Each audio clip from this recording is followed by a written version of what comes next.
ഇടതുമുന്നണിയെ തലോടുന്ന രാഹുലിന്റെ നിലപാട് കോൺഗ്രസിന്റെ പ്രചാരണത്തിന്റെ ഗതി തെറ്റിക്കുമോ? മോദിയുടെയും ബി.ജെ.പിയുടെയും മുഖ്യ എതിരാളി താനും കോൺഗ്രസുമാണെന്ന് കേരളത്തിലെ സെക്യുലർ വോട്ടുകളെ ധരിപ്പിക്കാനുള്ള തന്ത്രപരമായ നിലപാടാണോ രാഹുൽ സ്വീകരിക്കുന്നത്? അത് തിരിച്ചറിഞ്ഞാണോ ഇടതുപക്ഷം രാഹുലിനോട് രാഷ്ട്രീയം പറയാൻ ആവശ്യപ്പെടുന്നത്? ഈ വിഷയമാണ് ഇന്ന് നമ്മൾ ചർച്ച ചെയ്യുന്നത്.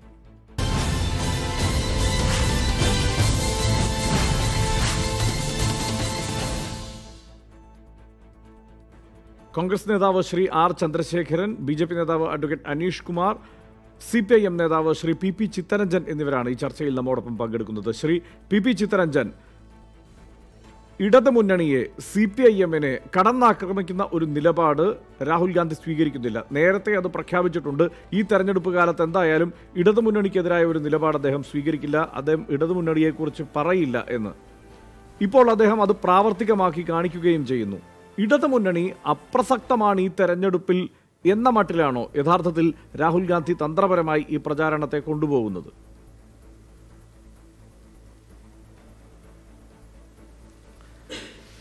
കേരളം പോലുള്ളൊരു സംസ്ഥാനത്ത് വന്ന് ശ്രീ രാഹുൽ ഗാന്ധിക്ക് ഇടതുപക്ഷം അപ്രസക്തമാണ് എന്ന നിലയിലൊരു അഭിപ്രായം പറയാൻ കഴിയുമോ? വർഷം ഇവർ പറയുന്ന, അല്ലെങ്കിൽ ഇന്ന് രാജ്യത്തെ ഏറ്റവും വലിയ വിപത്തായി മാറിയിട്ടുള്ള RSS സംഘപരിവാർ ഫാസിസത്തിനെതിരായി ഏറ്റവും ശക്തമായ നിലപാട് സ്വീകരിച്ചുകൊണ്ട് പ്രവർത്തിക്കുന്ന പ്രസ്ഥാനം കേരളത്തിലെ ഇടതുപക്ഷ പ്രസ്ഥാനമല്ലേ? എവിടെയെങ്കിലും സന്ധിയുണ്ടോ? എവിടെയെങ്കിലും വിട്ടുവീഴ്ചയുണ്ടോ? RSSനും BJPക്കും ഈ കേരളത്തിൻ്റെ മണ്ണിൽ അവരാഗ്രഹിക്കുന്നത് പോലെ വളരാൻ കഴിയാതെ പോകുന്നതും ഞങ്ങളെടുക്കുന്ന നിലപാട് കൊണ്ട് തന്നെയല്ലേ? അപ്പോൾ അത്തരമൊരു പ്രസ്ഥാനത്തെ ഏതിൻ്റെ അർത്ഥത്തിലാണ് രാഹുൽ ഗാന്ധിക്ക് കുറ്റം പറയാൻ, പള്ളു പറയാൻ കഴിയുന്നത്? ഇവിടെ ഒരു കാര്യം മനസ്സിലാക്കണം. ഞങ്ങൾ ഈ തെരഞ്ഞെടുപ്പിൽ വളരെ വ്യക്തമായ രാഷ്ട്രീയം മുന്നോട്ട് വെച്ചുകൊണ്ടാണ് മത്സരിക്കുന്നത്. ഞങ്ങൾക്ക് രാഹുൽ ഗാന്ധിയുടെയും കോൺഗ്രസിൻ്റെയും സൗജന്യങ്ങളൊന്നും ആവശ്യമില്ല. ഞങ്ങൾ വ്യക്തമായ രാഷ്ട്രീയ നിലപാടിൻ്റെ അടിസ്ഥാനത്തിലാണ്. ഞങ്ങളുടെ നിലപാട് പകൽ പോലെ വ്യക്തവുമാണ്.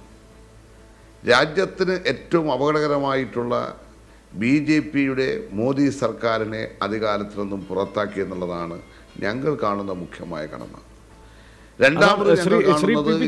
ഇത് തന്നെയാണ് പ്രശ്നം. അതായത് ഞങ്ങളും കൂടി ഉണ്ട് എന്ന് നിങ്ങൾക്ക് ബോധ്യപ്പെടുത്തേണ്ടി വരുന്ന ഒരു സ്ഥിതിയിലേക്ക് ഈ തെരഞ്ഞെടുപ്പ് സാഹചര്യത്തെ കൊണ്ടെത്തിക്കാൻ രാഹുൽ ഗാന്ധിക്ക് കേരളത്തിൽ കഴിയുന്നുണ്ടോ എന്നതാണ്. അതായത് ഒരേ സമയം ഞാൻ ഇതാ ഇടതുമുന്നണിയെക്കുറിച്ചൊന്നും പറയുന്നില്ല, ഇടതുമുന്നണിയെ കടന്നാക്രമിക്കാൻ തയ്യാറാവുന്നില്ല എന്ന് പറയുമ്പോൾ തന്നെ ഇടതുമുന്നണിക്ക് ആവർത്തിച്ച് രാഹുൽ ഗാന്ധിയോട് രാഷ്ട്രീയം പറയാൻ ആവശ്യപ്പെടുകയോ അല്ലെങ്കിൽ ഇടതുമുന്നണിയെക്കുറിച്ച് സംസാരിക്കാൻ ആവശ്യപ്പെടുകയോ ചെയ്യേണ്ട ഒരു സ്ഥിതി ഉണ്ടാക്കി തരുന്നുണ്ടോ രാഹുൽ ഗാന്ധി?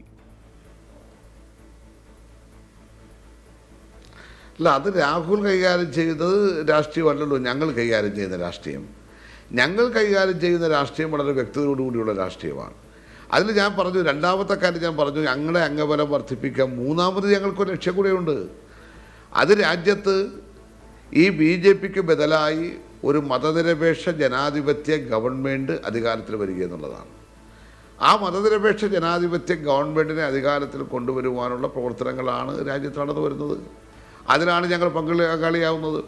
ഇവിടെ രാഹുൽ ഗാന്ധി തെറ്റായ ഒരു സന്ദേശമല്ലേ വയനാട് മത്സരിക്കാനെടുത്ത തീരുമാനത്തിലൂടെ നടപ്പിലാക്കാൻ ശ്രമിച്ചത്? കേരളത്തിലെ കോൺഗ്രസിലെ ചില നേതാക്കന്മാരുടെ താല്പര്യമല്ലാതെ മറ്റെന്താ താല്പര്യം? BJPക്കെതിരായി ആണ് ഞങ്ങൾ പടനയിക്കുന്നത്, അല്ലെങ്കിൽ BJP ആണ് രാജ്യത്തെ പൊതുശത്രു എന്ന് പറയുന്നവർ ഇവിടെ വന്ന് BJP പോലും മത്സരിക്കാത്ത ഒരു മണ്ഡലത്തിൽ വന്ന് മത്സരിക്കാനെടുത്തിരിക്കുന്ന തീരുമാനം, ആ തീരുമാനം കോൺഗ്രസിൻ്റെ രാഷ്ട്രീയ പാപ്പരത്വത്തിൻ്റെ തന്നെ മറ്റൊരു തെളിവാണ്. രാഹുലിന്റെ സ്ഥാനാർത്ഥിത്വം വന്ന സമയത്ത് തന്നെ നിങ്ങൾ ഉന്നയിച്ച ഒരു പ്രശ്നമാണ്. പക്ഷേ പിന്നീട് നമ്മൾ ഇങ്ങോട്ട് കാണുമ്പോൾ രാഹുൽ ഗാന്ധി ഇപ്പോൾ സ്വീകരിച്ചിരിക്കുന്ന നിലപാട് തന്നെ, അതായത് ഇപ്പോൾ വയനാട്ടിൽ തന്നെ ഖുഷ്ബു കോൺഗ്രസിന്റെ വക്താവാണ് വന്ന് പ്രസംഗിക്കുകയാണ്. ഇതേ രാഹുൽ ഗാന്ധി പ്രസംഗിക്കുന്നതിന്റെ ചുവട് പിടിച്ച് തന്നെയാണ് ഖുഷ്ബുവും അവിടെ പറയുന്നത്. ഈ തെരഞ്ഞെടുപ്പ് നിയമസഭാ തെരഞ്ഞെടുപ്പൊന്നുമല്ല, ഇവിടെ നേരിടുന്നത് BJPയെ നേരിടുന്നത് കോൺഗ്രസ് ആണ്. ഇവിടെ ഇടതുപക്ഷത്തെക്കുറിച്ച് പറഞ്ഞുകൊണ്ടിരിക്കാൻ സമയമില്ല എന്നാണ് അതിനെക്കുറിച്ച് വിശദീകരിക്കുന്നത്.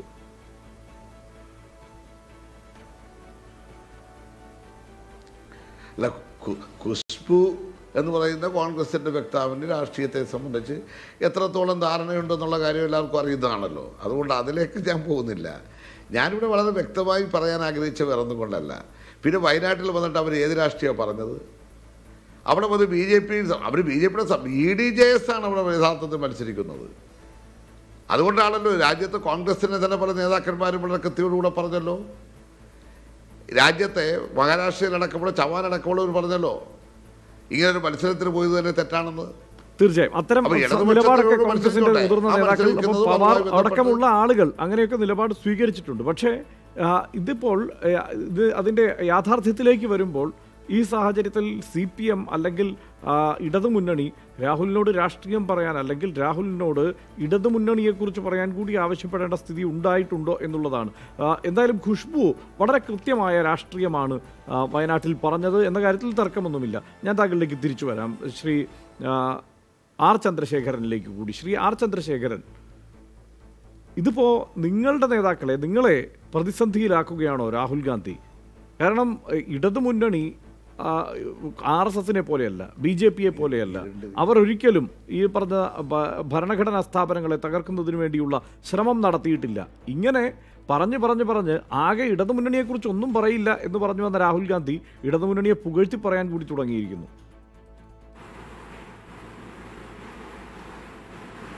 ഇല്ല ഹർഷൻ, ഇത് കേവലം ഒരു പ്രാദേശിക തെരഞ്ഞെടുപ്പല്ല ഈ രാജ്യം നേരിടുന്നത്. ഇപ്പോൾ 17ാമത് ലോക്സഭയിലേക്ക് നടക്കുന്ന തെരഞ്ഞെടുപ്പെന്ന് പറയുമ്പോൾ ദേശവ്യാപകമായി 542 പാർലമെൻറ്റ് സീറ്റിന് ബഹുഭൂരിപക്ഷം സീറ്റുകൾ കരസ്ഥമാക്കാൻ വേണ്ടിയുള്ള ഒരു തെരഞ്ഞെടുപ്പിൻ്റെ രാഷ്ട്രീയമാണ് നമ്മൾ ചർച്ച ചെയ്യേണ്ടത്.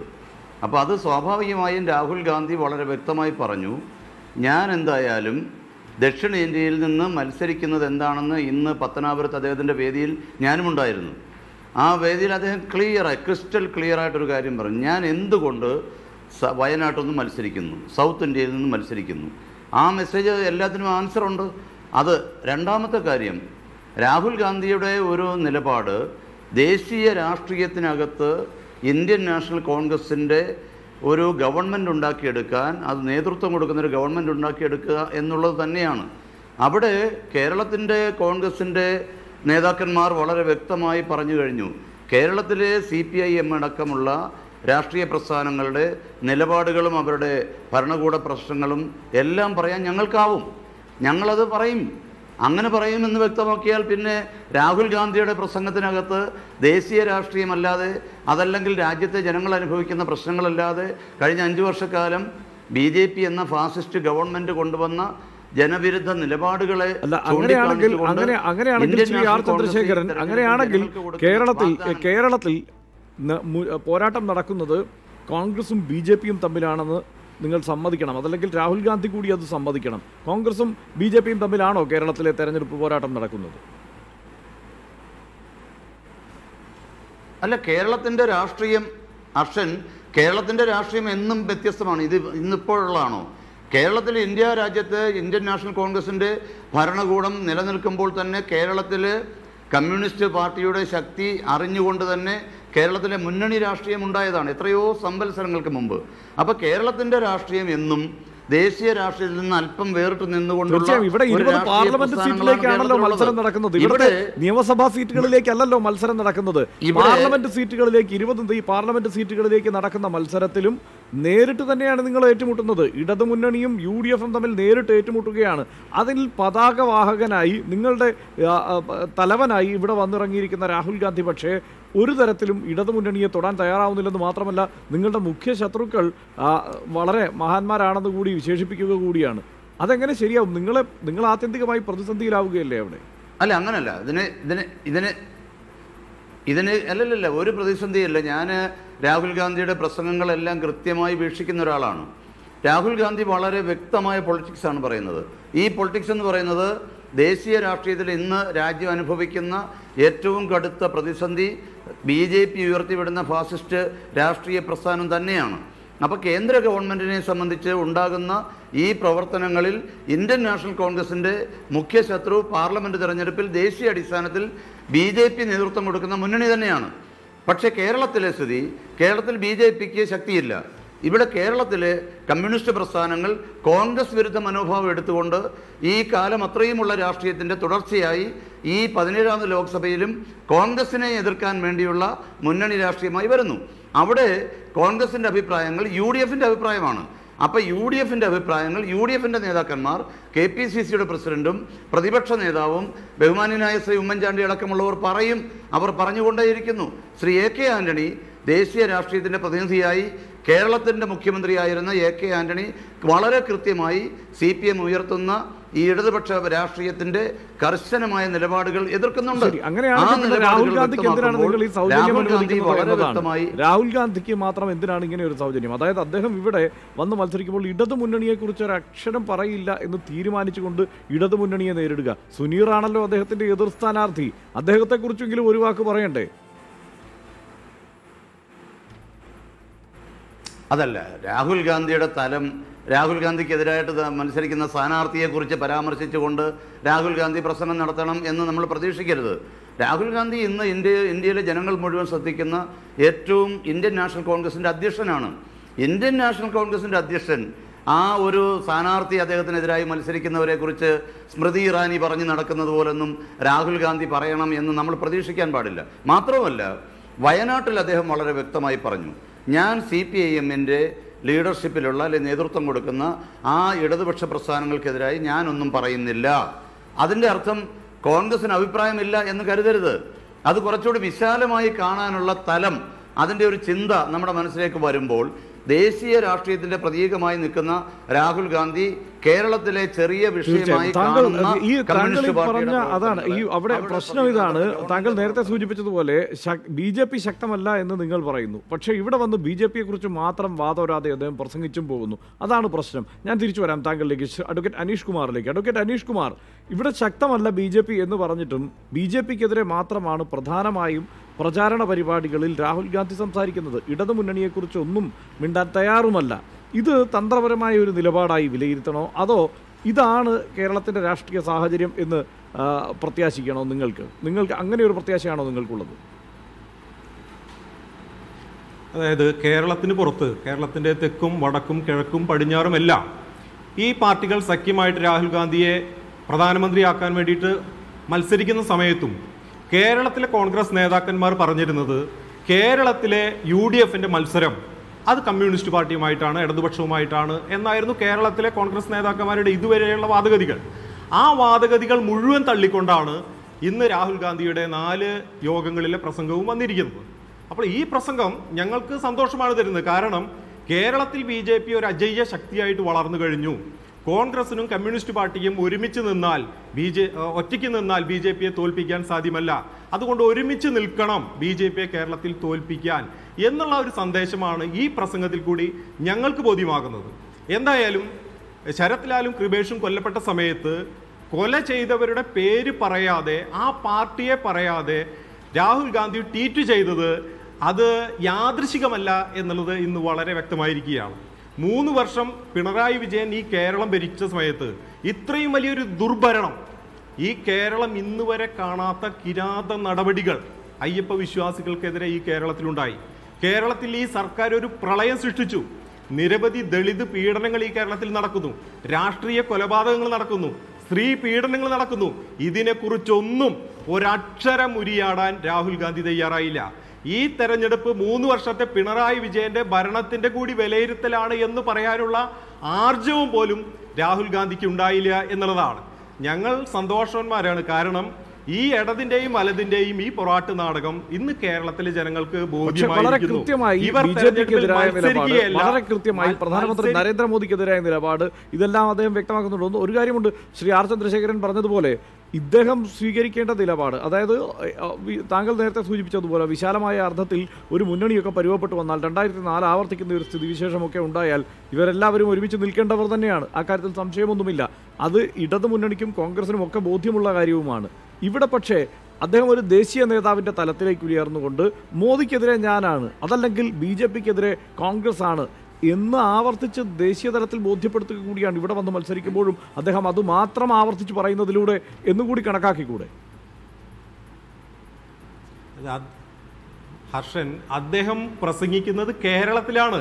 കേരളത്തിന് പുറത്ത് അദ്ദേഹം ഇത്തരത്തിൽ പ്രസംഗിക്കുമ്പോൾ നമുക്ക് മനസ്സിലാക്കാം.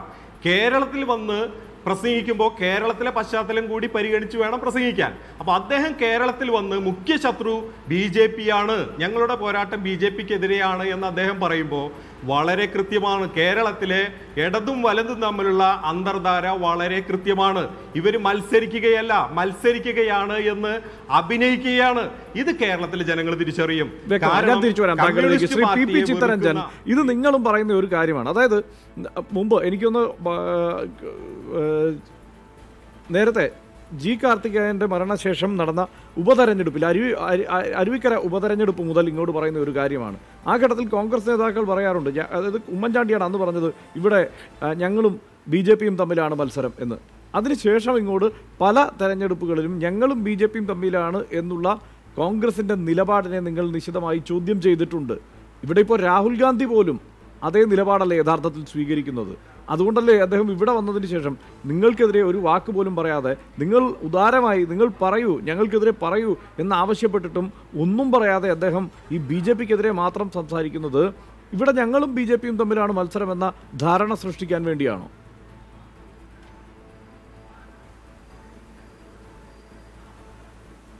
അല്ല, അദ്ദേഹം ഇവിടെ വന്ന് ഇങ്ങനൊരു പ്രസംഗം നടത്തിയത് കൊണ്ട് അങ്ങനൊരു ധാരണ ഉണ്ടാകുമോ? കേരളത്തിലെ ജനങ്ങൾ കാണുന്നതല്ലേ, കേരളത്തിലെ ജനങ്ങൾ കേരളത്തിലെ രാഷ്ട്രീയത്തെ വിലയിരുത്തുന്നതല്ലേ. ആ രാഷ്ട്രീയത്തിൽ കേരളത്തിലെ ഇടതുപക്ഷ രാഷ്ട്രീയമാണ് ഏറ്റവും പ്രധാനമായി ഉയർന്നു നിൽക്കുന്നതെന്ന് ആർക്കാ സംശയമുള്ളത്? ഇവിടെ കേരളത്തിൽ ഞങ്ങൾ ഈ സാഹചര്യത്തിൽ കേരളം എന്നുള്ളതല്ല, ദേശീയാടിസ്ഥാനത്തിൽ തന്നെ കാണുന്നത് രാജ്യത്തെ മുഖ്യ വിപത്തായി BJPയാണ്. ആ BJP ഉയർത്തുന്ന ഭീഷണി, അതിനെ അതിജീവിക്കുവാൻ വേണ്ടിയുള്ള പ്രവർത്തനം, അതാണ് രാജ്യത്ത് നടന്നു വരുന്നത്. ആ പ്രവർത്തനങ്ങളെ ദുർബലപ്പെടുത്തുന്ന നിലപാടുകൾ ചില സന്ദർഭങ്ങളിൽ കോൺഗ്രസ് സ്വീകരിക്കുന്നു. അതാണ് വയനാട്ടിലെ മത്സരത്തിലടക്കമുള്ള കാര്യങ്ങളിൽ ഞങ്ങൾ ഉയർത്തി കാണിച്ചത്. അല്ലാതെ രാഹുൽ ഗാന്ധിക്ക് കേരളത്തിൽ മത്സരിക്കുന്നതിനൊരു അയോഗ്യതയൊന്നുമല്ല ഞങ്ങൾ പറഞ്ഞത്. ദേശീയ രാഷ്ട്രീയത്തിൽ BJP ഉയർത്തുന്ന വെല്ലുവിളി ഉണ്ടല്ലോ, ആ വെല്ലുവിളി എന്താ പറയുന്നത്? അദ്ദേഹം അവിടുന്ന് അമേദിയിൽ നിന്നും ഒളിച്ചോടുകയാണെന്നും അവിടെ അദ്ദേഹം പരാജയപ്പെടാൻ പോവുകയാണെന്നും ഹിന്ദി ബെൽറ്റ് മുഴുവൻ കൈവിടാൻ പോവുകയാണെന്നും ഒക്കെയുള്ള നിലയിലുള്ളൊരു പ്രചാരവേല സംഘടിപ്പിക്കാനുള്ള വേദി ഒരുക്കിയിരുന്നു.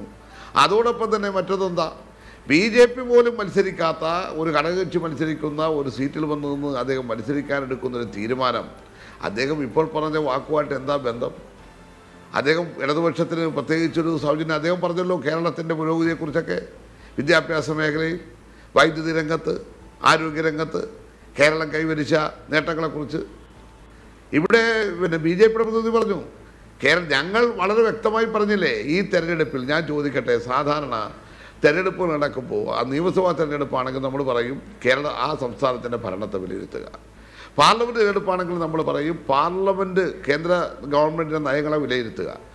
ഞങ്ങൾ ഈ തെരഞ്ഞെടുപ്പിൻ്റെ ആദ്യഘട്ടത്തിൽ തന്നെ വളരെ കൃത്യമായി പറഞ്ഞല്ലോ, ഇത് കേന്ദ്ര ഗവൺമെൻറ്റിനെ കുറിച്ച് വിലയിരുത്തുന്നതോടൊപ്പം തന്നെ കേരളത്തിൽ പിണറായി വിജയൻ്റെ നേതൃത്വത്തിലുള്ള ഗവൺമെൻറ്റിൻ്റെ പ്രവർത്തനങ്ങളെക്കുറിച്ച് വിലയിരുത്തുന്ന തെരഞ്ഞെടുപ്പുമാകും. അത് പറയുവാനുള്ള ആർജവം ഞങ്ങൾ കാണിച്ചു. എന്തുകൊണ്ട്? ഈ കേരളത്തിൽ BJP എന്ത് ആക്ഷേപം ഉന്നയിച്ചോട്ടെ, BJPയുടെ ആക്ഷേപത്തിനൊന്നും കാരണം എന്താ?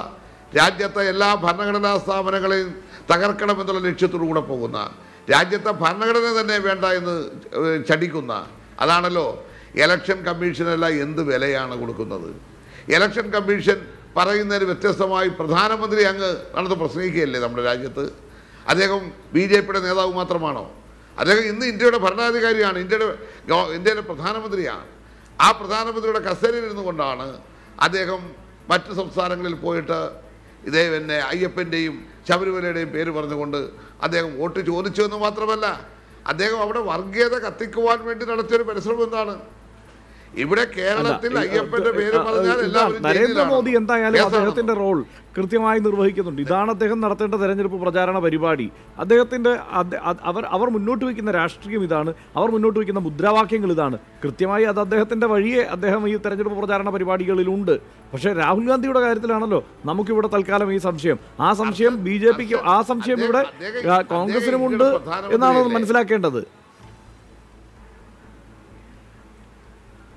അല്ല, ഞാൻ പറഞ്ഞത് നരേന്ദ്രമോദി ഇന്ത്യയുടെ പ്രധാനമന്ത്രിയല്ലേ. ആ പ്രധാനമന്ത്രി നടത്തുന്നൊരു പ്രസംഗം എന്ന് പറഞ്ഞു കഴിഞ്ഞാൽ ആ ഒരു നിലവാരം ഉണ്ടാകണ്ടേ. അദ്ദേഹം എന്താ പറഞ്ഞത്?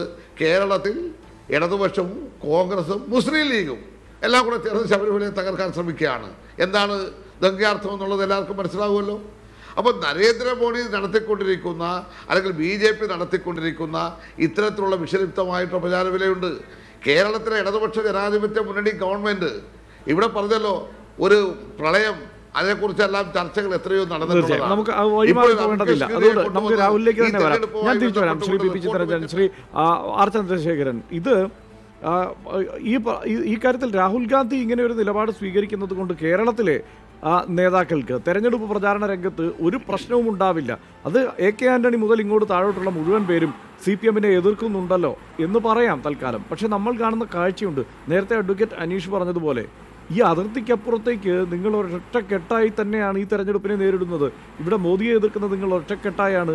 ഇത് ബോധ്യമുണ്ട് രാഹുൽ ഗാന്ധിക്ക്. ഇവിടുത്തെ നേതാക്കൾക്ക് ഇത് ബോധ്യമില്ലെങ്കിലും, അല്ലെങ്കിൽ ഇവിടുത്തെ നേതാക്കൾക്ക് ഗതികേടിലാണെങ്കിലും രാഹുൽ ഗാന്ധിക്ക് ഉത്തമ ബോധ്യമുണ്ട്. ദേശീയ തലത്തിലെ സാഹചര്യത്തിൽ നിങ്ങൾ എന്തൊക്കെ പറയുമ്പോഴും ഞങ്ങളും BJP-യും എന്നതിനപ്പുറത്ത് നമ്മളെല്ലാവരും പിന്നെ NDA-യും എന്നതാണ് എന്ന് രാഹുൽ ഗാന്ധി തിരിച്ചറിയുന്നുണ്ട്. ഇതല്ലേ വാസ്തവം?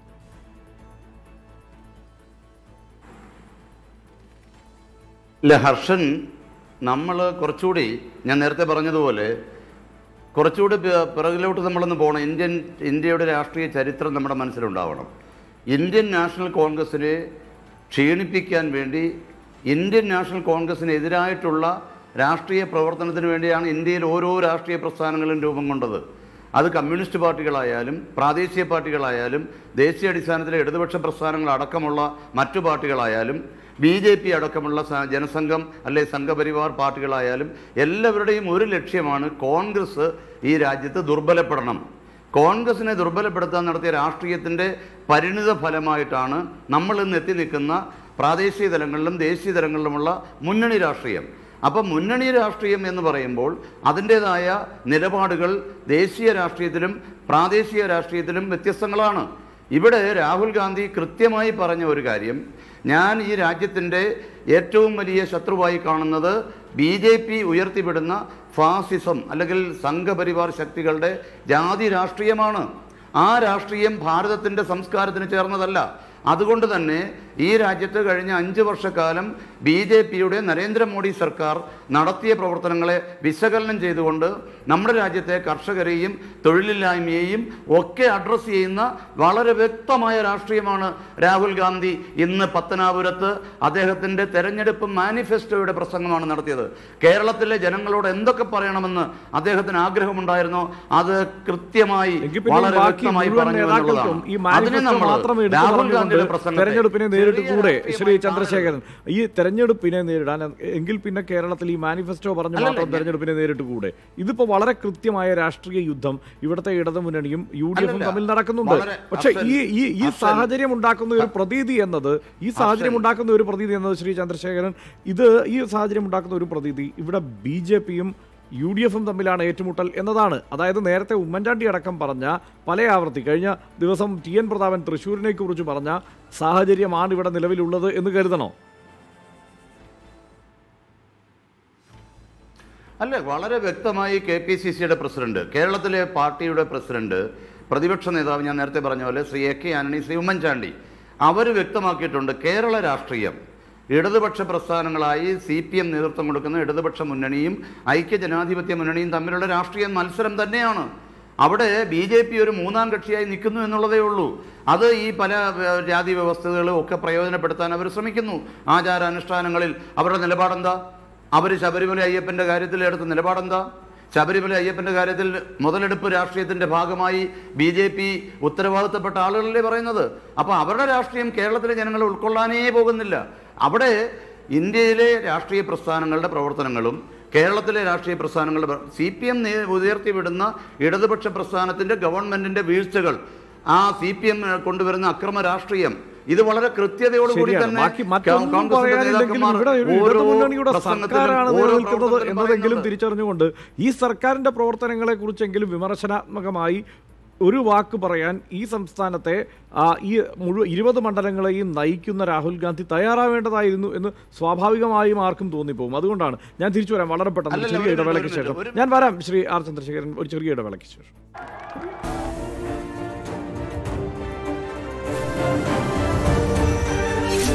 This is 24. Warrior Silk Shirts Encounter സമർപ്പിക്കുന്നത് Warrior Denim and Casuals, the game changer. ഇന്നത്തെ പ്രത്യേക പരിപാടികൾ co-sponsored by Amstrad, The all-new next generation air conditioners. Abir Medical Group, Healthcare you can trust. സ്വയംവര silks, Attingal, Varkala, Kottarakkara. KSFE gold loan, ഗ്രാമിന് കൂടുതൽ തുക, ഏറ്റവും വേഗത്തിൽ. സ്വർണം ഡയമണ്ട് ആഭരണങ്ങൾ തവണ വ്യവസ്ഥയിൽ സ്വന്തമാക്കുവാനുള്ള അവസരം Chemmanur international jewellers, Karimugal, Prabhat residential public school, Kochi. I can feel this special, feel love like we do. Be nice, no scratches please. I can feel this special, I can say that it's true, feel love. Introducing the Suzuki Bergman Street, the special one. The all-new next generation air conditioners. Amstrad, inspired by passion. The all-new next generation air conditioners. Amstrad, inspired by passion.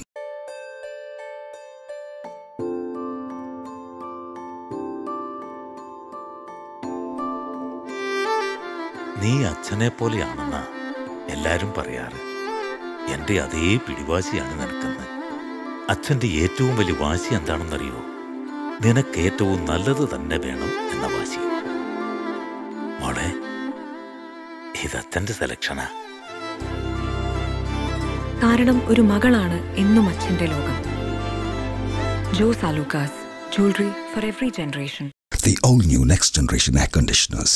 Amstrad, inspired by passion. Establishing a company in the UAE has never been so easy. www.uaqftz.com, the Al Quwain Free Trade Zone. The all-new next generation air conditioners. Amstrad, inspired by passion. ഇപ്പോഴേ late ആയി. വരണ്ട, എന്റെ friends എന്നെ കളിയാക്കും. എന്റെ hair colour use ചെയ്യുന്നു, വെറും 1 മിനിറ്റിൽ മുടി കറുപ്പിക്കാം. 1 മിനിറ്റ് ഉണ്ടോ? Try it. Siso 1 minute magic hair color. The all-new next generation air conditioners. Amstrad, inspired by passion.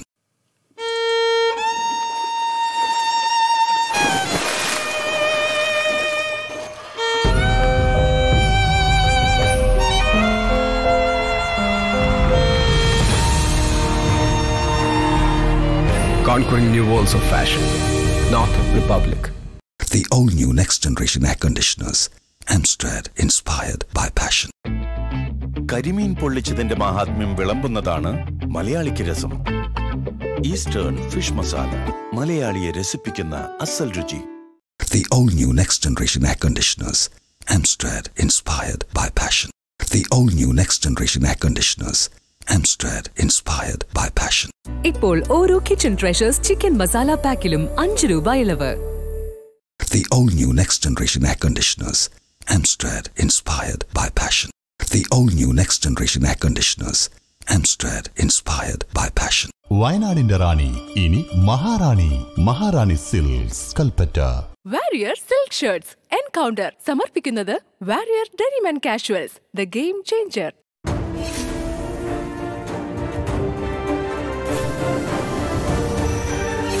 You are watching 24. Encounter തുടരുന്നു. അഡ്വക്കേറ്റ് അനീഷ് കുമാർ, ഒരു തെരഞ്ഞെടുപ്പിൽ BJPയുടെ മുഖ്യ എതിരാളി എന്നത് അത് രാഹുൽ ഗാന്ധി അല്ലെങ്കിൽ നരേന്ദ്രമോദിയുടെ നേരിട്ടുള്ള എതിരാളി രാഹുൽ ഗാന്ധിയാണെന്നും BJPയുടെ മുഖ്യ എതിരാളി കോൺഗ്രസ് ആണെന്നും രാഹുൽ ഗാന്ധിക്ക് കൃത്യമായി സ്ഥാപിച്ചെടുക്കാൻ കഴിഞ്ഞിട്ടുണ്ട്. യഥാർത്ഥത്തിൽ കണക്കുകൾ പരിശോധിച്ചാൽ BJPയും കോൺഗ്രസും ഏറ്റുമുട്ടുന്ന മണ്ഡലങ്ങളുടെ എണ്ണമൊക്കെ താരതമ്യേന കുറവായിരിക്കും. പക്ഷേ നേരിട്ട് ഞങ്ങൾ തമ്മിലാണ് ഏറ്റുമുട്ടൽ എന്ന പ്രതീതി സൃഷ്ടിക്കാൻ ഇവിടെ രാഹുൽ ഗാന്ധിക്ക് കഴിഞ്ഞിട്ടുണ്ട്. കേരളത്തിൻ്റെ സാഹചര്യം പരിശോധിച്ചാൽ ഇവിടുത്തെ ന്യൂനപക്ഷ വോട്ടുകൾ, സെക്യുലർ വോട്ടുകൾ, അതൊക്കെ നേടിയെടുക്കാൻ, അത് ഇളകി നിൽക്കുന്ന അത്തരം വോട്ടുകൾ നേടിയെടുക്കാൻ രാഹുൽ ഗാന്ധിക്ക് അദ്ദേഹത്തിൻ്റെ ഈ നിലപാട് കൊണ്ട് കൃത്യമായി കഴിയും എന്ന വസ്തുത കൂടിയില്ലേ? ഞങ്ങൾക്കിതിൽ നിന്ന് മനസ്സിലാകുന്നത്, രാഹുൽ ഗാന്ധിയുടെ പ്രസ്താവന കാണുന്ന സമയത്ത് 2 കാര്യങ്ങളാണ് ഇതിൽ നിന്ന് നമുക്ക് അനുമാനിക്കാൻ വേണ്ടി സാധിക്കുക. ഒന്നുകിൽ കേരളത്തിൽ ഈ തെരഞ്ഞെടുപ്പിൽ കമ്മ്യൂണിസ്റ്റ് പാർട്ടി അപ്രസക്തമാണ് എന്ന് രാഹുൽ ഗാന്ധി മനസ്സിലാക്കുന്നു. അതല്ലെങ്കിൽ ഈ തെരഞ്ഞെടുപ്പിൽ ഇടതും വലതും തമ്മിൽ സഖ്യമുണ്ടാക്കിയിരിക്കുന്നു, ധാരണ ഉണ്ടാക്കിയിരിക്കുന്നു. ഈ 2 കാര്യങ്ങൾ ആണ് ഇന്ന് രാഹുൽ ഗാന്ധിയുടെ പ്രസംഗം കേൾക്കുന്ന സമയത്ത് നമുക്ക് മനസ്സിലാക്കാൻ വേണ്ടി സാധിക്കുക. ഞങ്ങൾ വിശ്വസിക്കുന്നത് മഞ്ചേശ്വരത്തും കാസർഗോഡും പാലക്കാടും ഒക്കെ ഉണ്ടാക്കിയ, കഴിഞ്ഞ നിയമസഭാ തെരഞ്ഞെടുപ്പിൽ ഉണ്ടാക്കിയ തരത്തിലുള്ള അവിശുദ്ധ സഖ്യം ഈ തെരഞ്ഞെടുപ്പിൽ BJP-യെ പരാജയപ്പെടുത്താൻ വേണ്ടി ഈ പാർട്ടികൾ ഉണ്ടാക്കിയിരിക്കുന്നു എന്നുള്ളതാണ് ഇന്നത്തെ അദ്ദേഹത്തിന്റെ പ്രസംഗത്തിൽ നിന്ന് ഞങ്ങൾക്ക് മനസ്സിലാക്കാൻ വേണ്ടി സാധിക്കുന്നത്. ഇന്ന് കേരളത്തിലെ രാഷ്ട്രീയ സ്ഥിതിയിൽ BJP-ക്ക് അനുകൂലമായിട്ടുള്ള വലിയൊരു അണ്ടർ കറന്റ് നിലനിൽക്കുന്നു. BJP-ക്ക് അനുകൂലമായിട്ടുള്ള വലിയൊരു തരംഗം നിലനിൽക്കുന്നു. ആ തരംഗത്തെ തടയണമെങ്കിൽ, ആ തരംഗത്തെ പരാജയപ്പെടുത്തണമെങ്കിൽ കോൺഗ്രസിന് ഒറ്റയ്ക്ക് സാധ്യമല്ല. അതുകൊണ്ട് കോൺഗ്രസും കമ്മ്യൂണിസ്റ്റ് പാർട്ടികളും തമ്മിൽ ഒരു ധാരണ ഉണ്ടാക്കിയിരിക്കുന്നു എന്നുള്ളതാണ് ഇന്നത്തെ അദ്ദേഹത്തിന്റെ പ്രസംഗത്തിൽ നിന്ന് ഞങ്ങൾക്ക് മനസ്സിലാക്കാൻ വേണ്ടി സാധിക്കുന്നത്. അതല്ലെങ്കിൽ ഒരിക്കലും രാഹുൽ ഗാന്ധിക്ക് ഇത്തരത്തിൽ ഇടതുപക്ഷത്തെ കേരളത്തിൽ തലോടാൻ സാധ്യമല്ല. കാരണം എത്രയെത്ര കോൺഗ്രസ് പ്രവർത്തകരാണ് അവരുടെ ജീവിതം കഴിഞ്ഞ 6 പതിറ്റാണ്ടിനിടയ്ക്ക് ഏത് മണ്ഡലത്തിലാണ് കേരളത്തിൽ കോൺഗ്രസുമായി ഇടതുമുന്നണി ധാരണയുണ്ടാക്കേണ്ടത്, അല്ലെങ്കിൽ കോൺഗ്രസ് ധാരണയുണ്ടാക്കേണ്ടത്? കേരളത്തിൽ എത്രയോ മണ്ഡലങ്ങളിൽ ഭാരതീയ ജനതാ പാർട്ടി ജയിക്കാനുള്ള സാഹചര്യം തന്നെയുണ്ട്. ഇപ്പോൾ സർവേകളെല്ലാം സൂചിപ്പിക്കുന്ന പ്രകാരം തൃശ്ശൂരാണെങ്കിലും പത്തനംതിട്ടയിലാണെങ്കിലും കോട്ടയത്താണെങ്കിലും തിരുവനന്തപുരത്താണെങ്കിലും പാലക്കാടാണെങ്കിലും ഒക്കെ BJP ജയിക്കാനുള്ള സാധ്യത പോലും ഉണ്ടെന്ന് മലയാള മാധ്യമങ്ങൾ പോലും സർവേയിൽ വിലയിരുത്തുന്നു. അപ്പൊ സ്വാഭാവികമായി ആ സാധ്യത ഇല്ലാതാക്കാൻ വേണ്ടിയിട്ടുള്ള ഒരു അവിശുദ്ധമായിട്ടുള്ള ഈ സർവേയൊക്കെ വിശ്വസിച്ച് കോൺഗ്രസും CPM-ഉം ഒക്കെ ഒരു ബാന്ധവത്തിൽ ഏർപ്പെടുമെന്നൊക്കെ വിശ്വസിക്കാൻ കഴിയുമോ? നമ്മൾ തെരഞ്ഞെടുപ്പ് രാഷ്ട്രീയം ഇന്നോ ഇന്നലെയോ കാണുന്നതല്ലല്ലോ. അതുകൊണ്ട് ഈ ഒരു കാരണം കൊണ്ട് സർവേകൾ ഇങ്ങനെ വരുന്നു, അതുകൊണ്ട് ഒരു സഖ്യത്തിൽ ഏർപ്പെട്ടേക്കാം എന്ന് കരുതി അതിനെ അടിസ്ഥാനമാക്കി രൂപപ്പെടുത്തിയതാണ്, പരുവപ്പെടുത്തിയതാണ് രാഹുൽ ഗാന്ധിയുടെ നിലപാട് എന്നൊക്കെ നമ്മൾ ചിന്തിച്ചു പോകുന്നത് ഒരു കടന്ന ചിന്തയല്ലേ? അല്ല, കഴിഞ്ഞ നിയമസഭാ തെരഞ്ഞെടുപ്പിൽ ഇത് വസ്തുതയായിട്ട് നമുക്ക് മുന്നിലുണ്ടല്ലോ. ഇതൊരു വെറുതെ ഒരു ആരോപണം ഉന്നയിക്കുന്നതല്ല. കാസർഗോഡ് നിങ്ങൾ നോക്കൂ, മഞ്ചേശ്വരത്ത് നോക്കൂ, പാലക്കാട് നോക്കൂ, കഴക്കൂട്ടത്ത് നോക്കൂ, വട്ടിയൂർക്കാവിൽ നോക്കൂ. ആർക്കാണ് BJP-യെ പരാജയപ്പെടുത്താൻ വേണ്ടി വോട്ട് മറിച്ചത്? ഇതൊരു വസ്തുതയാണ്. കേരള ഇടതുമുന്നണി നിയമമടക്കമുള്ള മണ്ഡലങ്ങളെ ചൂണ്ടിക്കാട്ടി തിരിച്ച് നിങ്ങൾക്കെതിരെ ആരോപിക്കുന്ന ആരോപണം കൂടിയാണിത്. അത് തെറ്റാണ്. നേമത്ത് കോൺഗ്രസ് വോട്ട് മറിച്ചത് ഇടതുപക്ഷത്തിനാണ്. നിങ്ങൾ വോട്ടുകൾ പരിശോധിക്കൂ. അവിടെ ലോക്സഭാ തെരഞ്ഞെടുപ്പിൽ രാജഗോപാലിന് കിട്ടിയതിനേക്കാൾ നിസ്സാര വോട്ടുകൾ മാത്രമേ നിയമസഭാ തെരഞ്ഞെടുപ്പിൽ BJP-ക്ക് ലഭിച്ചിട്ടുള്ളൂ. BJP ലോക്സഭാ തെരഞ്ഞെടുപ്പിൽ ലഭിച്ച വോട്ടുകളെ നേമത്ത് നിയമസഭാ തെരഞ്ഞെടുപ്പിൽ ലഭിച്ചിട്ടുള്ളൂ. പക്ഷേ ജനത്തിന്റെ മനസ്സിലിരുന്ന വോട്ട് ആർക്കാണ് വീണത് എന്നത് ഏതായാലും തൽക്കാലം കണക്ക് കൂട്ടിയെടുക്കാനുള്ള സംവിധാനം ഇല്ലാത്തതുകൊണ്ട്, തൽക്കാലം അതിനോട് സോളിഡ് ആയിട്ടുള്ള തെളിവുകളും ഇല്ലാത്തതുകൊണ്ട് നമുക്ക് അത്തരം ഊഹാപോഹങ്ങളെ കുറിച്ചുള്ള ചർച്ചകൾ വിടാം. ഞാൻ താങ്കളിലേക്ക് തിരിച്ചു വരാം. ശ്രീ PP ചിത്തരഞ്ജൻ, ഇത് ഈ തെരഞ്ഞെടുപ്പ് രംഗത്തേക്ക് എത്തുമ്പോൾ ഒരു കൺഫ്യൂഷൻ ഈ സെക്യുലർ വോട്ടുകളിലും ന്യൂനപക്ഷ വോട്ടുകളിലും ഉണ്ടാക്കും എന്ന് കരുതുന്നുണ്ടോ രാഹുൽ ഗാന്ധിയുടെ ഈ നിലപാട്?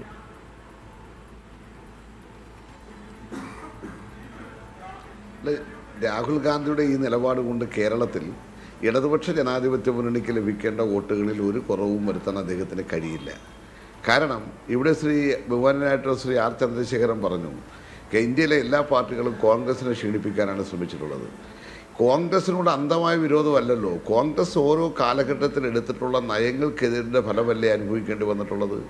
സ്വാതന്ത്ര്യത്തിന് ശേഷം രാജ്യത്ത് അധികാരത്തിൽ വന്നത് കോൺഗ്രസ് ആണല്ലോ. ആ കോൺഗ്രസ് 1975 അടിയന്തരാവസ്ഥയുടെ കാലഘട്ടം വരുന്നു. അടിയന്തരാവസ്ഥക്കെതിരായിട്ട് വിപുലമായ ഒരു വേദി ഒരുങ്ങിയാണ് ഇന്ത്യയിൽ, പൗരാവകാശങ്ങൾക്ക് വേണ്ടിയുള്ള, ജനാധിപത്യത്തിന് വേണ്ടിയുള്ള വേദി. അതിനുശേഷം ഇങ്ങോട്ട് വന്നു കഴിഞ്ഞാൽ ഓരോ ഘട്ടത്തിലും നമുക്ക് എടുത്തു നോക്കിയാൽ ഇപ്പോൾ ഏറ്റവും അവസാനം 1991 പുത്തൻ സാമ്പത്തിക നവലിബറൽ നയങ്ങൾ നമ്മുടെ രാജ്യത്ത് നടപ്പിലാക്കാൻ തുടങ്ങി. ആ നയങ്ങൾക്കെതിരായിട്ടുള്ള പോരാട്ടമാണല്ലോ ഇപ്പോഴും നടന്നുകൊണ്ടിരിക്കുന്നത്. ബഹുമാനപ്പെട്ട ശ്രീ R ചന്ദ്രശേഖരൻ അടക്കമുള്ള തൊഴിലാളി നേതാക്കന്മാർക്ക് UPA ഗവൺമെൻറ്റിൻ്റെ നയത്തിനെതിരായി സമരത്തിലേക്ക് വരേണ്ടി വന്നത് കോൺഗ്രസിനോടുള്ള വിരോധം കൊണ്ടല്ലല്ലോ. കോൺഗ്രസ് നടപ്പിലാക്കാൻ ശ്രമിച്ച സാമ്പത്തിക നയങ്ങൾക്കെതിരായിട്ടുള്ള പോരാട്ടത്തിലാണ് വരേണ്ടി വന്നത്. ഇപ്പോൾ ബാബറി മസ്ജിദ് തകർത്ത വിഷയവുമായി ബന്ധപ്പെട്ട് കോൺഗ്രസിൻ്റെ ഗവൺമെൻറ്റിൻ്റെ ഭാഗത്ത് നിന്നുണ്ടായ ഗുരുതരമായിട്ടുള്ള വീഴ്ച, ആ വീഴ്ചയിലെ യഥാർത്ഥത്തിൽ മതനിരപേക്ഷ മനസ്സുകളെ മുറിവേൽപ്പിക്കുവാനും അതോടൊപ്പം തന്നെ രാജ്യത്തെ ന്യൂനപക്ഷങ്ങളുടെ മനസ്സിൽ നിന്ന് തന്നെ കോൺഗ്രസ് എന്ന് പറയുന്ന പാർട്ടിക്കുണ്ടായിരുന്ന സ്ഥാനം പോലും നഷ്ടപ്പെടുത്താൻ ഇടയാക്കിയിട്ടുള്ളത്. അപ്പോൾ ഓരോ കാലഘട്ടത്തിൽ കോൺഗ്രസ് സ്വീകരിച്ചിട്ടുള്ള തെറ്റായ നയങ്ങളുടെ ഭാഗമായിട്ട് മാത്രമല്ലേ ഇവിടെ പറഞ്ഞല്ലോ. ഈ കേരളത്തിൽ തന്നെ ബേപ്പൂരും വടകരയും മറക്കാറായിട്ടുണ്ടോ? കേരളത്തിൽ ബേപ്പൂർ വടകര മോഡൽ ശ്രീ അനീഷ് ഇവിടെ പറഞ്ഞല്ലോ. നമ്മുടെ സംസ്ഥാനം കാട്ടിത്തന്നതല്ലേ. പരേതരായ ശ്രീ ഡോക്ടർ മാധവൻകുട്ടിയും അഡ്വക്കേറ്റ് രക്തസിംഗും സ്ഥാനാർത്ഥികളായി 2 തിരഞ്ഞെടുപ്പിൽ മത്സരിച്ചല്ലോ. ആ അവിടെ സംയുക്ത സ്ഥാനാർത്ഥികളല്ലായിരുന്നോ? കോൺഗ്രസിനും അതുപോലെ തന്നെ BJP-ക്കും ഈ പറഞ്ഞ ലീഗും എല്ലാം കൂടെ ചേർന്നുകൊണ്ട്. അതാണല്ലോ കേരളത്തിൽ കുപ്രസിദ്ധിയാർജിച്ചിട്ടുള്ള കോലീബി ഉണ്ടായത്. അപ്പോൾ കോലീബി സഖ്യമടക്കം ഉണ്ടാക്കിയിട്ടുള്ള കേരളത്തിൻ്റെ രാഷ്ട്രീയ സാഹചര്യങ്ങൾ കണ്ടിട്ടുള്ളവരാണ്. അപ്പോൾ ഞാനിവിടെ ചൂണ്ടിക്കാണിക്കാൻ ആഗ്രഹിച്ചത് മറ്റൊന്നും കൊണ്ടല്ല, ഇവിടെ ഇടതുപക്ഷത്തെ സംബന്ധിച്ചിടത്തോളം ഒരു കാലഘട്ടത്തിലും BJPയെയും RSSനെയും സഹായിക്കുന്ന നിലപാട് ഞങ്ങൾ സ്വീകരിച്ചിട്ടില്ല. രാഷ്ട്രീയമായി ഞങ്ങൾ അതിനെതിരായ ശക്തമായ നിലപാടേ സ്വീകരിച്ചിട്ടുള്ളത്. ഇന്നും ഞങ്ങൾ അങ്ങനെ തന്നെയാണ് സ്വീകരിക്കുന്നത്. ഇവിടെ പറഞ്ഞല്ലോ BJP ഇത്തവണ എല്ലാ സീറ്റിലും വേണ്ട പോലെയാണോ മത്സരിക്കുന്നത്? ഞാൻ ചോദിക്കട്ടെ, കൊല്ലത്തെ UDFന്റെ സ്ഥാനാർത്ഥി ജയിച്ചു കഴിഞ്ഞാൽ അദ്ദേഹം എവിടെയായിരിക്കും എന്ന് വല്ല ഉറപ്പുണ്ടോ? അതുകൊണ്ടാണല്ലോ വളരെ വ്യക്തമായി തന്നെ അവിടെ അപ്രസക്തനായിട്ടുള്ള ഒരു സ്ഥാനാർത്ഥിയെ കൊണ്ടുവന്ന് നിർത്തി BJP മത്സരിപ്പിക്കുന്നത്. ഏത് കച്ചവടത്തിൻ്റെ അടിസ്ഥാനത്തിലാണെന്ന് എല്ലാവർക്കും അറിയാമല്ലോ. ഒരു രാഷ്ട്രീയമായ ഒരു വിഷയം വന്ന് 1-2 MPമാരുടെ ഒരു സ്ഥിതിയിലാണെങ്കിൽ വളരെ കൃത്യമായി വാങ്ങാൻ കഴിയുന്ന നിലയിൽ നിൽക്കുകയാണ് അവിടെ UDFന്റെ സ്ഥാനാർത്ഥി. അതുകൊണ്ടാണ് BJPക്ക് ഒരു അശക്തനായ സ്ഥാനാർത്ഥി അവിടെ കൊണ്ട് നിർത്തി കൊടുക്കേണ്ട സാഹചര്യം. ഇതൊന്നും രാഹുൽ ഗാന്ധിക്ക് മുന്നിൽ ഇല്ലാത്ത വിഷയങ്ങൾ തന്നെ ആയിരിക്കുമെന്ന് നമുക്ക് കരുതാം. ശ്രീ R ചന്ദ്രശേഖരൻ, ഈ പറഞ്ഞ ജനാധിപത്യ സ്ഥാപനങ്ങളെ, ഭരണഘടനാ സ്ഥാപനങ്ങളെ തകർക്കാൻ ഇടതുമുന്നണി അല്ലെങ്കിൽ CPIM ശ്രമിച്ചിട്ടില്ല എന്ന് അദ്ദേഹം പറയുമ്പോൾ അദ്ദേഹം അത് ഉറപ്പിച്ചു തന്നെയാണ് പറയുന്നത്. കാരണം CPM നിരന്തരം ആരോപിക്കുന്ന, അതായത് BJP കഴിഞ്ഞാൽ പിന്നെ ഈ ഭരണഘടനാ സ്ഥാപനങ്ങളെ തകർക്കാൻ ശ്രമിച്ചിട്ടുള്ള പാർട്ടി എന്ന് CPM ആരോപിക്കുന്നത് കോൺഗ്രസിനെയാണ്. പക്ഷെ അങ്ങനെ ഒരു ഘട്ടത്തിലാണ് കോൺഗ്രസിൻ്റെ സമുന്നതനായ നേതാവ് അധ്യക്ഷൻ പറയുന്നത് ഇടതുമുന്നണി അത്തരത്തിൽപ്പെട്ട ഒരു പാർട്ടി അല്ല എന്ന്. യഥാർത്ഥത്തിൽ ഇടതുമുന്നണിക്ക് നിങ്ങൾ വിചാരിക്കുന്നതിനേക്കാൾ വലിയ ഒരു സ്ഥാനം നൽകി കൊടുക്കുകയാണ് നിങ്ങളുടെ അധ്യക്ഷൻ. അല്ലേ, ഇത് അങ്ങനെ അതിനെ നിർവചിക്കേണ്ട കാര്യമില്ല ഹർഷൻ. ഞാൻ പറഞ്ഞ പ്രസ്താവനയിൽ ഉറച്ചു നിൽക്കുന്നു. ഇന്ത്യയിലെ കമ്മ്യൂണിസ്റ്റ് പാർട്ടികളുടെ പ്രവർത്തനങ്ങൾ ആദ്യം മുതൽ വിലയിരുത്തുന്ന ഒരാളാണ് ഞാൻ. കമ്മ്യൂണിസ്റ്റ് പാർട്ടികൾ കോൺഗ്രസിനോടുള്ള സമീപനം എന്താണ് എന്നുള്ളതിനെക്കുറിച്ച് ഈ 91-ന് ശേഷം വന്ന നവലിബറൽ പരിഷ്കാരങ്ങളുടെയോ അല്ലെങ്കിൽ ഉദാരവൽക്കരണത്തിൻ്റെ അടിസ്ഥാനത്തിലുണ്ടായതല്ലല്ലോ. അതിനു മുമ്പും കമ്മ്യൂണിസ്റ്റ് പാർട്ടികളുടെ നിലപാട് വളരെ വ്യക്തമാണ്. ഞാൻ 1977 അടിയന്തരാവസ്ഥ കാലഘട്ടത്തിന് ശേഷമുണ്ടായ ദേശീയ ജനതാ പാർട്ടി എന്ന് പറഞ്ഞൊരു പാർട്ടി ഭരണത്തിൽ വന്ന സാഹചര്യം ചിത്തരഞ്ജനെ, എൻ്റെ സുഹൃത്താണ്, ചിത്തരഞ്ജനെ ഞാൻ ഓർമ്മിപ്പിക്കുകയാണ്. ഇന്ത്യ രാജ്യത്ത് കോൺഗ്രസിനെ തകർക്കാൻ, കോൺഗ്രസിനെ തോൽപ്പിക്കാൻ, കോൺഗ്രസിൻ്റെ അധികാര കുത്തക ഇല്ലാതാക്കാൻ എല്ലാ കക്ഷികളും ഒന്നിച്ചു കൂടിയിട്ടുണ്ട് എന്നുള്ളത് യാഥാർത്ഥ്യം മറന്നു പോകരുത്. അതിനകത്ത് ജനസംഘം ഉണ്ടായിരുന്നു, അതിനകത്ത് RSS ഉണ്ടായിരുന്നു. അപ്പോൾ എപ്പോഴും ഒരിക്കലും ഞങ്ങൾ അങ്ങനെ ഒരു നിലപാടെടുത്തിട്ടില്ല എന്ന പ്രസ്താവനയ്ക്ക് പ്രസക്തിയില്ല ഇപ്പോൾ. എനിവേ, നമ്മളിപ്പോൾ ചർച്ച ചെയ്യുന്നത് രാഹുൽ ഗാന്ധിയുടെ കമ്മ്യൂണിസ്റ്റ് പാർട്ടിയോടുള്ള ഒരു നയത്തിനെ സംബന്ധിച്ചാണ്. ഞാൻ വളരെ വ്യക്തമായി ഹർഷ ഒരു കാര്യം ചോദിക്കാൻ ആഗ്രഹിക്കുന്നു. ഈ ടെലിവിഷൻ ചാനലിലെ ചർച്ച കേൾക്കുന്ന പ്രേക്ഷകർ ഒരു കാര്യം വിലയിരുത്തണം. രാഹുൽ ഗാന്ധി കൃപേഷിൻ്റെയും കാസർഗോഡ് കൊലപ്പെടുത്തിയ CPMകാർ കൊലപ്പെടുത്തിയ കൃപേഷിൻ്റെയും ശരത്ലാലിൻ്റെയും വീട് സന്ദർശിക്കുന്നത് എന്തിൻ്റെ മെസ്സേജാണ്? ഷുഹൈബിൻ്റെ സഹോദരി അടക്കം ബന്ധുക്കളെ വിളിച്ചു വരുത്തി അവരുടെ ദുഃഖത്തിൽ പങ്കുചേരുന്നത് എന്തിൻ്റെ മെസ്സേജാണ്? അതൊക്കെയാണ് രാഹുൽ ഗാന്ധിയുടെ കൃത്യമായ മെസ്സേജ്. ഇടതുപക്ഷ പ്രസ്ഥാനങ്ങളുള്ള ഇന്ന് പത്തനാപുരത്ത് ഞാനിരിക്കുമ്പോൾ, ഞാൻ നേരത്തെ പറയാൻ ശ്രമിച്ചതാണ്, പത്തനാപുരത്ത് ഞാൻ വേദിയിലിരിക്കുമ്പോൾ രാഹുൽ ഗാന്ധിയുടെ പ്രസംഗത്തിൽ അദ്ദേഹം കേരളത്തിലെ ഗവൺമെൻറ്റിനോട് ഒരു നിർദ്ദേശം പറഞ്ഞു. കേരളത്തിലെ ഇടതുപക്ഷ മുന്നണി ഗവൺമെൻറ് കേരളത്തിലെ ജനങ്ങളുടെ മുമ്പിൽ അധികാരത്തിലേക്ക് വരുന്നതിന് വേണ്ടി കൊടുത്ത വാഗ്ദാനങ്ങൾ അത് കൃത്യമായി പാലിക്കുന്നുണ്ടോ എന്ന് പരിശോധിക്കണം, പാലിക്കണം എന്ന ഒരു നിർദ്ദേശം. അതിനകത്ത് എല്ലാം അടങ്ങുന്നുണ്ട്. ഒരു ദേശീയ രാഷ്ട്രീയ പ്രസ്ഥാനത്തിൻ്റെ പ്രസിഡന്റ്, ഇന്ത്യയുടെ ഒരു പ്രധാനമന്ത്രിയാകാൻ മുന്നോട്ട് വന്നിരിക്കുന്ന ഒരു പ്രവർത്തകൻ, ഇത് പറയുന്നത് ഒരു തെരഞ്ഞെടുപ്പ് രംഗത്താണെന്ന് ഓർക്കണ്ടേ? പരസ്പരം ഏറ്റുമുട്ടുമ്പോൾ ഇവിടെ പിണറായി വിജയന് അല്ലെങ്കിൽ LDFന് ഒരു നിർദ്ദേശം കൊടുക്കുകയാണ്, നിങ്ങൾ ഈ പറഞ്ഞ കാര്യങ്ങളൊക്കെ ചെയ്തോണം കേട്ടോ എന്ന്. ഇത്രമേൽ സുന്ദരമായ ജനാധിപത്യം. നമ്മള് ഹർഷൻ ദയവായി ഒരു കാര്യം മനസ്സിലാക്കുക. നിങ്ങളുടെ വിമർശന ബുദ്ധിയെ ഞാൻ എപ്പോഴും അപ്രീഷിയേറ്റ് ചെയ്യുന്ന ആളാണ്. പക്ഷേ നമ്മളൊരു കാര്യം വസ്തുതാപരമായി ചിന്തിക്കുമ്പോൾ കേരളത്തിലെ മുന്നണി രാഷ്ട്രീയമാണോ രാഹുൽ ഗാന്ധി മുന്നോട്ട് വെക്കേണ്ട പ്രധാനപ്പെട്ട വിഷയം? കേരളത്തിലെ ജനങ്ങളോട് അദ്ദേഹത്തിൻ്റെ പദ്ധതികൾ ആവിഷ്കരിക്കുന്നതും അദ്ദേഹത്തിൻ്റെ പ്രകടന പത്രികയിലെ വാഗ്ദാനങ്ങൾ പറയുന്നതും അതിൽ നിങ്ങളുടെ നിലപാടുകൾ അറിയിക്കുന്നതും നിങ്ങളുടെ സഹായം ഞങ്ങൾക്ക് വേണമെന്ന് ആവശ്യപ്പെടുന്നതുമാണല്ലോ യഥാർത്ഥത്തിലുള്ള ഒരു തെരഞ്ഞെടുപ്പ് പ്രചരണം. അതാണ് മാന്യമായ ഒരു തെരഞ്ഞെടുപ്പ് പ്രചരണം എന്ന് ഞാൻ കരുതുന്ന ഒരാളാണ് ഞാൻ. അതുകൊണ്ട് അദ്ദേഹത്തിൻ്റെ രാഷ്ട്രീയം വ്യക്തമായി വിവരിച്ചുകൊണ്ട്, കോൺഗ്രസ് പാർട്ടിയുടെ പ്രകടന പത്രിക വ്യക്തമായി വിവരിച്ചുകൊണ്ട്, കോൺഗ്രസ് അധികാരത്തിൽ വന്നാൽ ഞങ്ങൾ ഇന്ന കാര്യങ്ങൾ ചെയ്യുമെന്ന് പറയുമ്പോൾ അവിടെ ഒരു CPM-നെതിരായിട്ടുള്ള അമിതമായൊരു വിമർശനത്തിന് സ്കോപ്പില്ല. അവിടെ രാഹുൽ ഗാന്ധി എടുക്കുന്നത് കേരളത്തിലെ ജനങ്ങളുടെ മനസ്സ് ഇന്ത്യൻ നാഷണൽ കോൺഗ്രസിന് അനുകൂലമായി, ദേശീയ രാഷ്ട്രീയത്തിന് അനുകൂലമായി കൊണ്ടുവരുന്നതിന് വേണ്ടിയുള്ള ഒരു അപ്പീലാണ്, ഒരു അഭ്യർത്ഥനയാണ്. അദ്ദേഹം കൊടുക്കുന്ന ആ പ്രവർത്തനത്തെ, അദ്ദേഹത്തിൻ്റെ ഉന്നതമായ നിലപാടിനെ നമ്മൾ അപ്രീഷിയേറ്റ് ചെയ്യുന്നതിന് പകരം അദ്ദേഹം ഇവിടെ കമ്മ്യൂണിസ്റ്റ് പാർട്ടിക്കെതിരായി പറഞ്ഞില്ല, അല്ലെങ്കിൽ BJP-യോട് ഇങ്ങനെ പറഞ്ഞു, അത് കൂടിപ്പോയി എന്ന് പറയുന്നതിനേക്കാൾ ഉപരി കൃത്യതയോടുകൂടി ദേശീയ രാഷ്ട്രീയ താല്പര്യത്തോടുകൂടി നമ്മുടെ പ്രത്യേകിച്ച് കേരളത്തിലെ മാധ്യമങ്ങളും ജനങ്ങളും ഇഷ്ടപ്പെടുന്ന രാഷ്ട്രീയം ചർച്ച ചെയ്യണം എന്നൊരു നിർദ്ദേശം കൂടി ഞാനിവിടെ വെക്കുകയാണ്.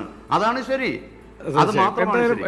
എന്തായാലും രാഹുൽ ഗാന്ധിയുടെ നിലപാട് കൗതുകകരമാണ്. സ്വാഭാവികമായും കേരളത്തിന്റെ സാഹചര്യത്തിൽ അത് ആവർത്തിച്ച് ചർച്ച ചെയ്യപ്പെടുക തന്നെ ചെയ്യും. നാളെ ഒരു ദിവസം കൂടിയുണ്ട് അദ്ദേഹത്തിന്റെ പ്രചാരണ പരിപാടി.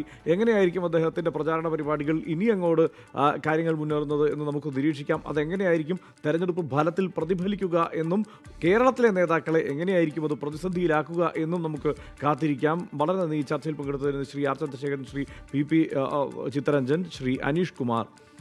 എൻകൗണ്ടർ ഇവിടെ പൂർത്തിയാവുന്നു. നമസ്കാരം.